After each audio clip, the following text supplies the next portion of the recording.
I saw my firstborn was having sickle cell, I had already given a death sentence of 10 after 10 years. So unfortunately, this girl, okay, she struggled, we struggled, and remember I was in a denial stage to an extent where I didn't even dare sharing with my technical groups like nurses, doctors.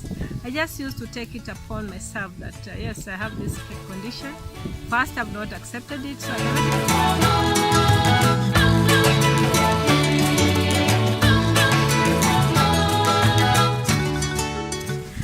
Hi guys, so I know you guys haven't seen me for a while.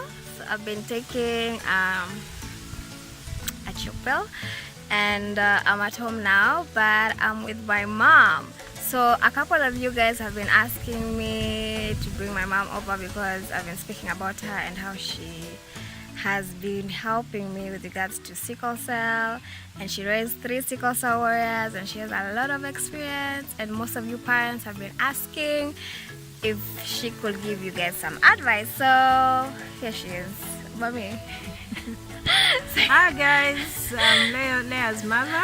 It is true that I've been very supportive to her, and also she has been inspiring me because I never imagined that I'll get such a champion lady who can actually make sickle cell an agenda in the country. Anyway, so yeah, so about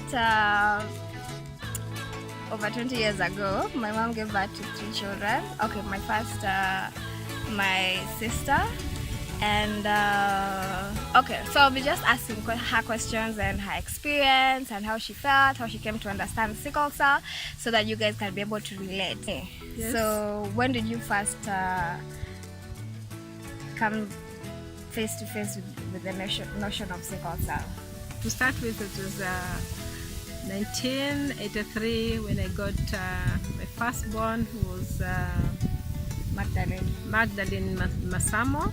This girl, she was born very healthy and very strong, but after 6 months is when she started becoming anemic. And then in that process, I actually assumed maybe it's malaria, and I never thought that sickle cell is in with me. So what I did is I kept on treating her on treatment against malaria, and also just carrying on, but her condition never improved. The component of anemia just persisted. So in that process, I decided to just take her to do proper blood tests. Then it took me by surprise, and it actually put me down when the doctor who was taking care of her just told me that this girl is a sickler. I asked him, a sickler? From where? So I actually disassociated myself from sickle cell, assuming that where did I get this kid? Sickle cell. But later on, it took me time, and actually it took me time to accept that sickle cell is within my family.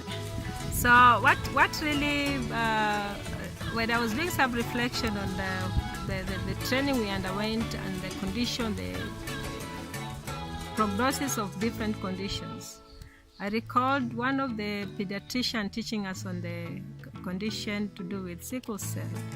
He said that is a congenital disease, and he told us how people get those, how they come to be. For instance, that if you are a sickler and you're married to a sickle cell carrier, your chances of getting sickle cell children is high. And then if there are 2 carriers married, you are supposed to get 1 sickle cell child, and then 2 carriers, and then 1 clean. Okay, then the prognosis of these sickle cell, full blast sickle cell children, actually it was documented that after they don't cross their birth, they don't cross their 10th birthday. So when I saw my firstborn was having a sickle cell, I had already given a death sentence of 10 after 10 years. So unfortunately, this girl, okay, she struggled, we struggled, and remember, I was in a denial stage to an extent where I didn't even dare sharing with my technical groups like nurses, doctors. I just used to take it upon myself that yes, I have this condition. First, I've not accepted it, so I cannot even share. So it went like that, in and out, and this girl was a bit unique because I used to take her in after every. Okay, she was getting blood transfusion, but not very frequent. So another time, it had put me in a very awkward position because I was actually, how I lost her. She passed on. She was 4 years 7 months. This was because of, I think she had a cerebral malaria, but I got it when it was a bit late. So what happened is that when she came, she started running temperature because now I had a tradition of putting some medicine at home. I knew the type of treatment to do. So I was doing self-medication to my child. So what I did that day, it was a Saturday, she slept not very well, she had a running temperature, I did what it takes. I had anti-malaria because we were coming from home. So what I did is the father was at home. I told him that I'm the only person at work. So in case of anything, just call. Unfortunately, that time when I entered the work environment, it was just too busy to an extent where I overlooked the time of calling home. And I assumed that things were fine. So she was fine. And that time I had to stretch a bit longer because there was a lot of congestion of work. So when I went home is when I found that her temperature was still high, and I took her to the hospital. Okay, she was being attended, but I think it was a bit late. And when they did another test, they said that she was having cerebral malaria, but she had gone into a coma. And she was admitted there, but her condition never improved until at around 4 a.m. when she passed on. I felt it because, okay, she was a sickler. So I assumed that maybe that's how they end their lives. And okay, when I came back home is when I started to reflect. One, I think I was in a position where I was a bit insensitive because I could have just called at work that my daughter is sick, and they'll tell me to take the child, and then I take the child to the hospital. But unfortunately is that I was over confident that she was going to be okay, and also I was also going to be able to meet my obligation. Then what really touched me, and then I think I reached that turning point, is when my boss, when she was coming to give me a condolences, she said that I could have called.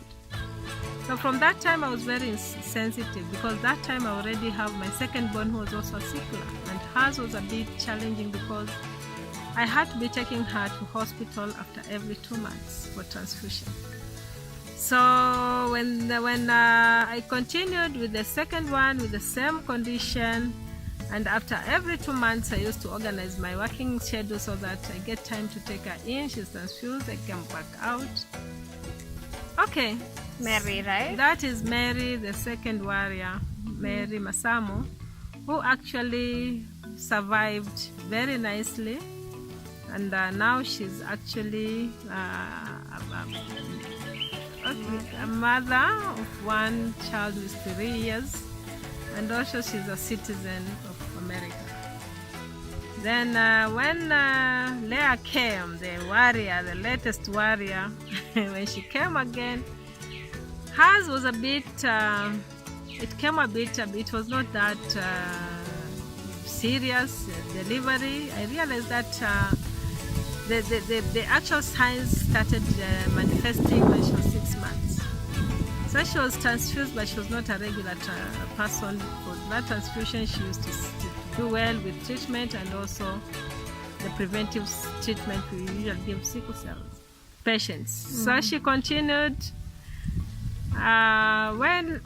Okay, maybe it seems as if maybe I was a bit protective to these children because every time I was standing by them. And when she was growing, Mary was also growing. So here comes Mary goes to high school. When she went to high school, I took it upon myself to go and explain to the principal that she has a condition that needs to be closed, observed. And that was Nairobi State House girls. Yeah. So when I went there, she actually agreed, the principal agreed, and she told me, now you just stay with her. But I realized that I was just too protective because at the end of the day, they have a life to lead. So after 2 years, I said no. I went back again to talk to I discussed with the doctor was taking care of her. And then I went with a letter giving a clearance that she can stay in the hospital but will be just vigilant in case of anything. Then the principal told me that, anyway, let me tell you, Mom, this type of children, we don't admit them to boarding schools. Instead, why don't you transfer to a day school so that she can be commuting from home? What I told her is that she'll survive. Being with sickle cell doesn't mean that somebody is incapable of surviving. Expose her. I'm near reach. In case of anything, just call me anytime you'll be there. It was not an easy thing, but it made me grow. And also it made the girl, Mary, to grow. Yes. Okay, so I remember when Mary was very, very sick, used to never see you in the house. And how were you able to manage the healthy family and the sick family and your work? Wow, let me tell you, that was a very... The healthy family being my brother. That is a very health question. Okay, maybe I was doing it unconsciously, but I used to make sure that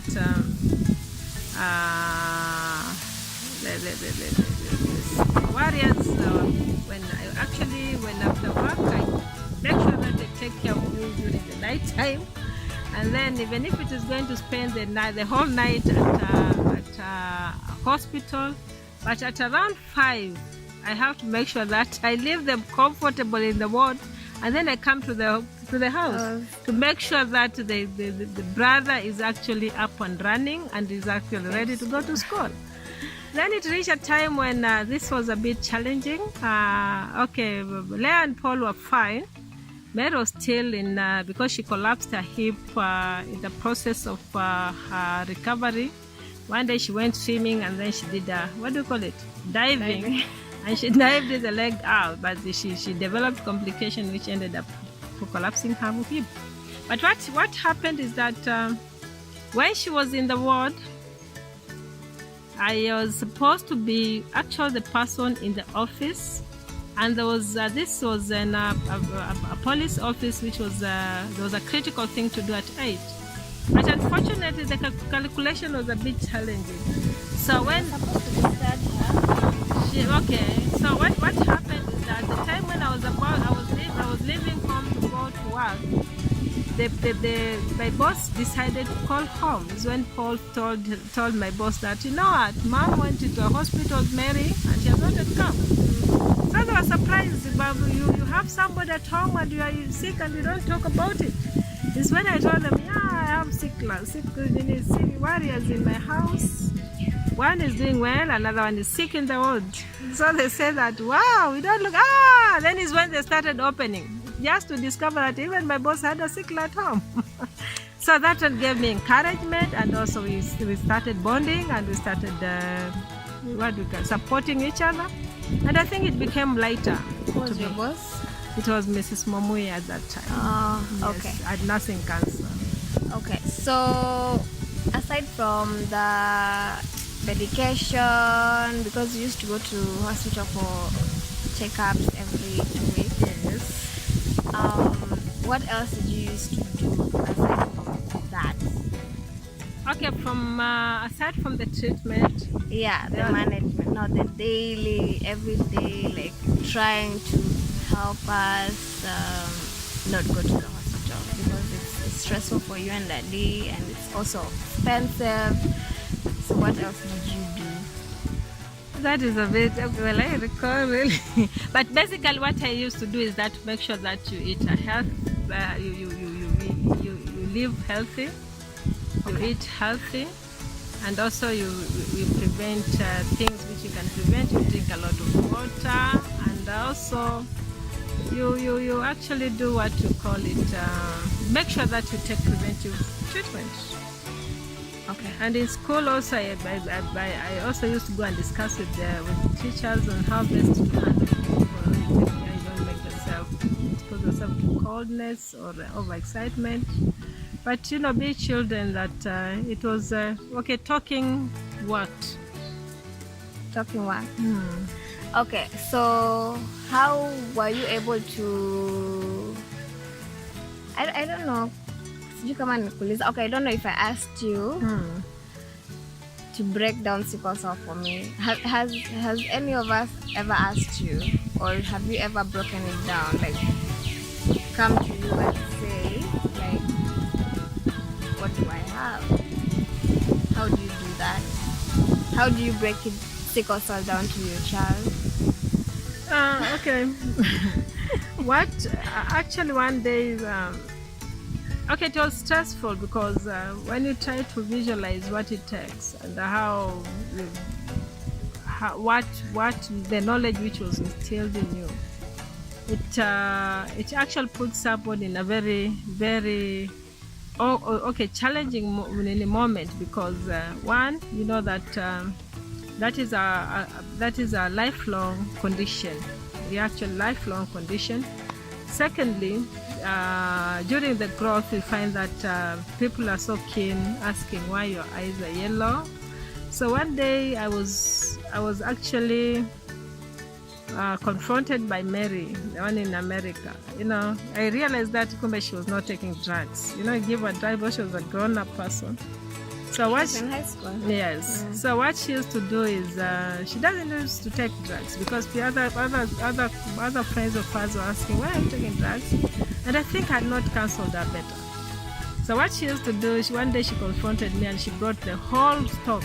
Like, Mommy, check, I'm not taking. But I want to know, why am I the only person who is sick? What did I do to God that I actually suffer? So actually she got me off guard, by the way. But being a health person, I really went around it, and then although I thought I had convinced her, but she was not. But later on, I introduced her to a psychologist to be talking to her, and then also introduced her to a hematologist who used to talk to her, and also somebody who was frequent counseling, and which also flooded to Lea. And the way they came up to appreciate their condition and started living healthy with it, actually it has inspired me also. So having a condition, a congenital condition, is not a death sentence. Actually, it is a very... sad. Yeah. Yes, I don't know. I think Lea can say something about it. I don't know. It isn't, but it is not a death sentence if managed properly. And for me, I think it's more on the intangibles. Aside from the medication or from the food, it's more the psychological and emotional, and because there's a lot of self-esteem, there's a lot of burnout, there's a lot of blaming and self-loathing. Like it's a lot of emotions that, if not dealt with or if not managed properly, and for me, I think that's the secret sauce. Wow, that is good. So basically what you're saying is that seeing is believing. You have seen quite a number of people have grown to maturity. They're managing their families. George is 52. Where is Georgie? Yeah. And has a family? Yes. Okay. But earlier on, people never used to see the successes.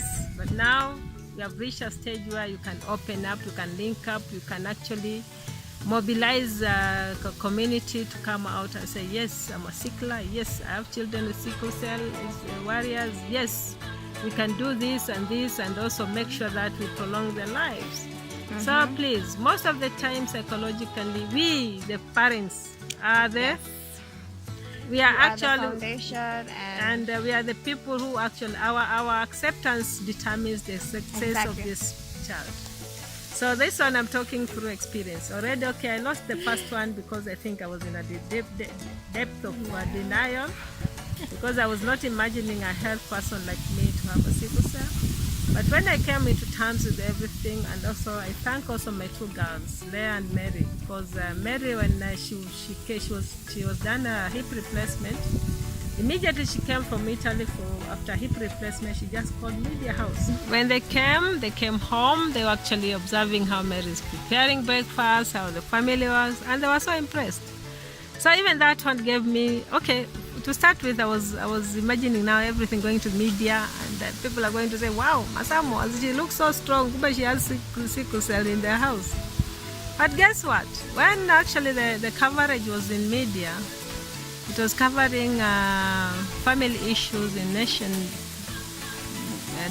newspaper. Immediately I got calls all over, from regional area, Tanzania, Nigeria. People saying that that is a condition where we can manage using herbals.